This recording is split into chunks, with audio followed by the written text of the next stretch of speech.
I'll probably begin with a very classy first line. Something like, "Say, sweet thing, can I buy you a fish sandwich?"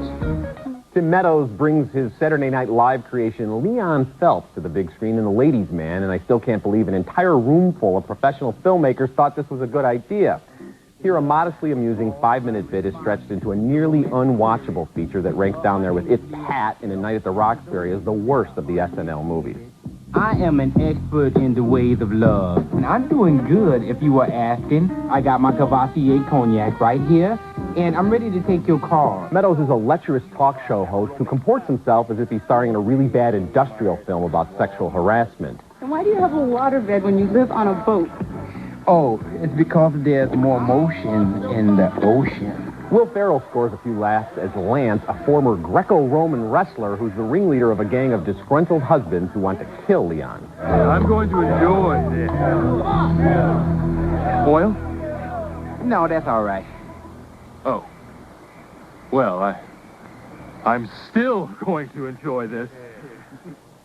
But definitely not as much. There's nothing charming or particularly funny about Leon. He has a lisp and he's horny. Well, so what? Nor is there any consistency to the alleged comedy. For example, callers to Leon's show are shocked when he gives them crude advice, but if they're listening to the program, what else do they expect? With the exception of Ferrell's doughy giant, nobody really escapes from this disaster. There's a real danger of spraining your wrist if you see The Ladies' Man because you're going to be checking your watch every 30 seconds. It's that bad. It is. It is that bad. It is really bad. It's almost as if Lorne Michaels, the producer of Saturday Night Live, who produced this, and he produced The Night of the Roxbury and Coneheads.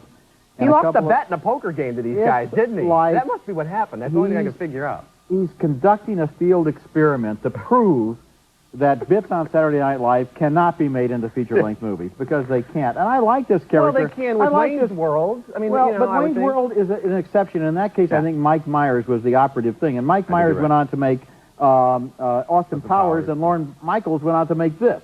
So who was the genius in Wayne's World? All right. Also, it had a better director, Penelope Spheris. But in this case, I think what you have is a 5-minute sketch and a movie that betrays the character because at the end of this movie, I don't want to give the ending away, but because at the end of the movie, the ladies' man, he's not the ladies' man anymore. And if he's not the ladies' man, then who is he? So, and even in a silly comedy like this, you got to like the guy, and there's nothing likable about him. Funny. It's not even that funny. It doesn't make any sense.